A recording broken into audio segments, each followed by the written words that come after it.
Hi, I'm going to show you how to make the measurements you need to start cutting and constructing your frame. Just to remind you, our mat is going to sit flush up to this lip of the frame. So just orienting yourself with the trim stock, the narrower face of it is that front of the frame. And then the side is the wider of the two faces of our 1x2. In order to start measuring our trim stock, we actually need to just get very accurate measurements of our mat again. So let's start there. So I'm just going to take my ruler. Of course, we have a very sharp pencil and a very clean work zone, very clean hands. Every time we have our mat out, that is the rule. All right, so I'm just going to take, this is my width measurement, pushing my mat exactly precisely up at that edge of the ruler, and then looking, and what I'm seeing is my mat is just ever so slightly wider than 18 inches. It's like 18. We're going to go ahead and round up to 18 and 1/8 inch. So width, let's see if I can do this upside down. Width equals 18 and 1/8. Not bad for backwards and upside down. All right, the next measurement we're going to make is our height measurement. I'm just going to turn the mat. Same thing.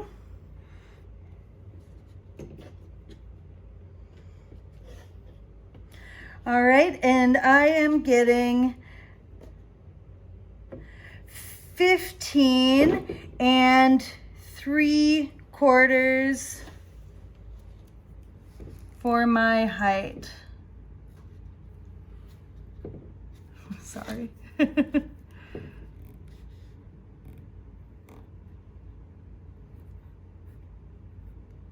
So those are just our mat measurements. That's going to be important, and I'll explain why in just a second. All right, so we have nice accurate mat measurements, and I've created some handy templates to help you kind of orient yourself with this. The interesting thing about our frame is that the frame stack needs to be larger than the size of the mat. If I flip my template over for you, we can see I've written here, we're looking at the back of our frame stock now. And ideally, our mat corner is going to sit right up flush with that corner inside the lip. So we have, this is the back, this is the inside of the frame. We can see the lip of our frame stock that overlaps and holds the mat in place. And so from the back, our mat will slide into that area behind that lip. And my templates, these two straight lines that I've added, show the exact position where that mat is going to align. And then there's an extra 1/2 inch beyond that line until we reach the corner of our frame.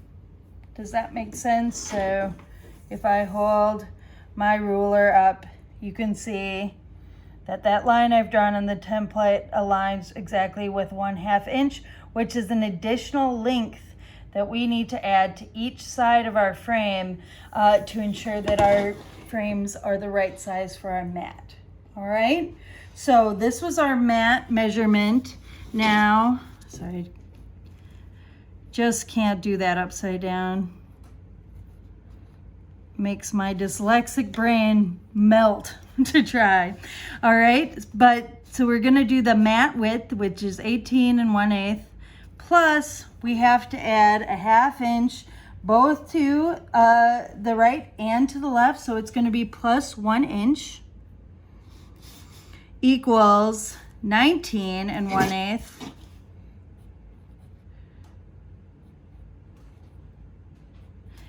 inches for our width.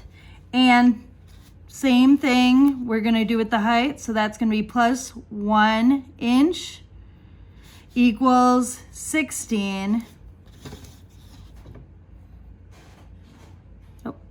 inches.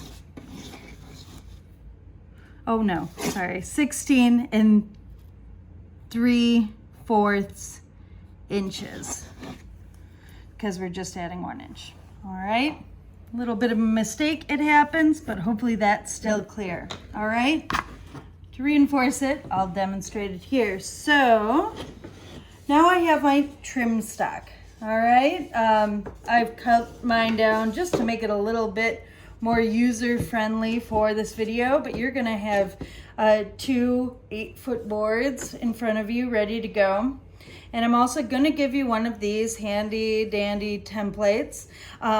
As you are getting to know this matting process, it'll help you kind of familiarize yourself and make sure that the measurements that you are making on this trim stock are in the right position. All right. Ultimately, when we make our cuts, we are turning our big rectangular trim stock into kind of this trapezoid shape. The shortest edge of the trapezoid is always going to be the edge that is in towards your drawing, or the edge that's closest to the image. The longest edge is the outside of the frame that is furthest away from the image. Okay, so we are going to make, with our measurements we made in mind, we are going to make our trim stocks that you have in front of you into these shapes at the proper length for your mats. All right, so the first thing I'm going to do is put these frame measurements, which are 19, let me make them a little more clear. My final measurements are 19 1/8 inch. That's my width. And my height equals 16 3/4 inches. So those are the 2 measurements that I am going to apply to my trim stock. Another little kind of helper in this process, this is just the waste that resulted from my milling of the wood to create this trim stock. But if I just slide it under the notch, it allows this board to sit up a lot more predictably and easily.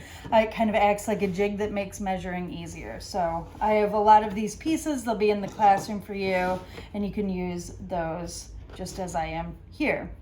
All right, so now what I'm going to do is I'm going to go ahead and drop my ruler right onto my trim piece. The first thing we want to do is we want to actually make our measuring start line just slightly in from the end of the trim stock, like we did with our mat board. This helps ensure that we are starting from a square edge, but also when it comes time to miter the corner, you are going to need a little extra space of waste wood, because it's called the blade girth. It's the width of the blade is actually about 1/16 of an inch, and that wood just gets chewed into sawdust in the sawing process. It completely disappears. And so you always want to have a bit of extra room before your measured line that you can just expect to waste in your cutting process. All right, so now all of my measurements are going to start from this line that I've laid to the left. All right, so I'll pull my ruler back just a little bit so that I can see the wood and make my measurement. And I'll start with the wider of my 2 measurements, which is going to be the width. That's 19 1/8. So I'll count out to 19 1/8 is that first longer-ish line past the 19 mark, and I'll just make a tick mark. All right, and then I'll go ahead, pull my ruler down. And you could do this with your steel square too, but you want to get a nice straight edge so that you can make a nice square line to indicate that that is the width of your frame. All right, now same thing. I want to leave a little bit of room for waste for that blade girth to just chew up and make some sawdust before my next measured edge. So wherever I have a waste zone, I'm just going to make an X. That means when it's time to cut, the saw blade is going to be positioned with the blade girth towards that X, and the very edge of the saw blade is going to land on the measured line. I'll show you that tomorrow in class more carefully. All right, so then I'm going to take my ruler, same process as we did last time, get it very squared to that edge, and create another line to measure the height off of. All right, so that's a nice square edge. I'll back my ruler off a little bit, and the height that I need is 16 3/4 inches. So that's this mark right here. I'll make just a tick mark on my board, and then to ensure a nice square edge, I'll align the rest of my steel ruler or my steel square along that edge and draw that edge up. All right, so and not a bad idea at this point to indicate right on your board which is your width and which is your height. So I may just tip it up this way. This is on the back or the inside. That's my height.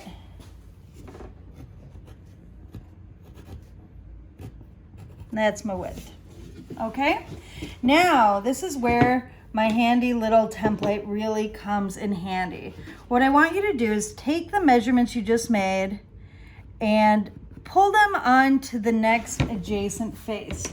Not as a full line, you can just extend it as a little tick mark. But we need some indication of where those measurements are so that we know where to place the templates that I made you and begin to draw your angles. Okay, so you'll have little tick marks in each of those places, and if you are dealing with the waist, you might go ahead and put your X marks.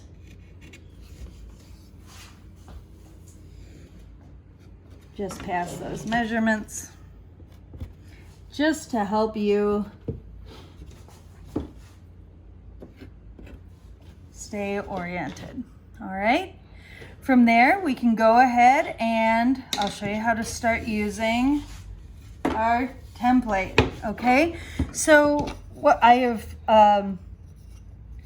labeled this template to kind of help you remember what side of trim stock shows, or which is front, which is back, outside, inside, to make sure that you are cutting the right shape to ultimately meet a partner at a right angle and build a pretty frame.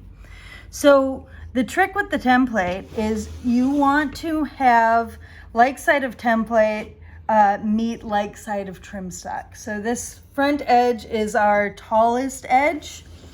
And so I have my front edge facing the camera at this point. And so what I'm going to do is I'm going to take this front edge of my little template, and I'll know that I have it aligned with the right part of my trim stock because they will be the same height and they will look pretty much the same.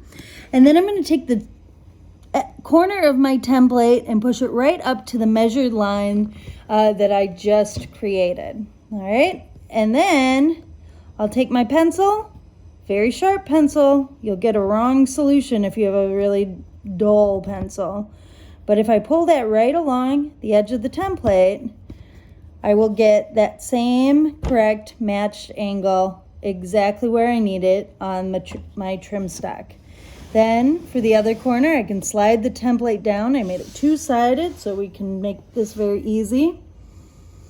Make sure the corner of the template is exactly on the measured line that I've created for my frame measurement. And same thing, very sharp pencil, slide it up carefully all the way to create that first cut line for the width of my, or actually I think that might be the height of my frame. All right, now I can keep it on the same face, slide it to the next. This is going to be the waist zone there with the X. Realign this corner exactly to the front plane of my trim stock. Draw a line from the template. There we go. That's going to show the edge for the width. Slide over to the other side. Same thing again. All right. Now you can see, if I pick this up, you can see those angles linked to the measurements that I made originally on that outside plane of my frame. So now there's just one more step. We have to repeat it for the inside of the frame. So I'm going to turn my trim stock over. This is the side I labeled width and height, and that makes sense because this is what will be the back of the frame. So I'm turning my template again, so like side is aligned with like side, and we know if we had it like this, this would be incorrect because this is sitting higher than this side, so that would be front to back. And we want it back of frame to back of frame to ensure that we're cutting the right shape and thinking in 3 dimensions about this. All right, but as long as those heights align, which they do right now very nicely, what I can do is go ahead and take my pencil, keeping very sharp. Maybe I should have even sharpened it between these steps. It looked like it was getting dull. All right. Trace my angle on my template.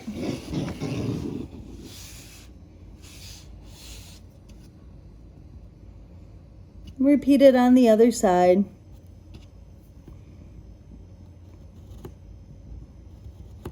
Okay, and you can see those corners are going to again connect exactly to those first measured lines that I had. This really is pretty slick way to do this. Now, something to know, you can absolutely, and I hope you do, keep these templates forever, but these templates are very specially made for these frames and for the measurements that I set the table saw to when I was milling the frame. If you get different trim stock or make it with different woods, you can use this trick. You will just have to use your chop saw to miter your own template from that trim stock that you are planning to use before you start.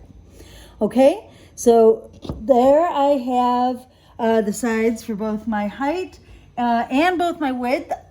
I'm going to show you one last step. It's not necessary, but it's a good way to just double check before cutting that you have made your measurements correct. So what I'm going to do is I'm just taking a straight edge. I'm going to use my template, but you could just as easily use the ruler. And I'm going to draw on the inside of my frame a nice 90 degree angle line coming off the angle that I just drew. And I will show you why in just a second. This line becomes kind of a guide that helps us know exactly the position that our mat board's gonna ultimately sit within, even though this looks nothing like a frame yet. So if you do this step before you take it to the saw, and this is why it's really smart, you can take your mat board and make sure that it's fitting between those two lines. If it's fitting between those two lines, you can see the angles we drew, angle beyond it. We know that we have our measurements in the right position to cut a frame that's going to be the right size for our mat board. We have about a 1/16 of an inch extra on either side. That's by design. Wood, because it's an organic material and kind of has its own thing, has a, you know, it might have a little bowing, a little bit of twisting, and you gotta kind of give yourself a little bit of a buffer when you are making your frames, because the wood's just not perfect enough to be super tight. So the measurements I've given to you actually account for just a little bit of slack beyond the frame. So those look about perfect. All right. So that's it for this video.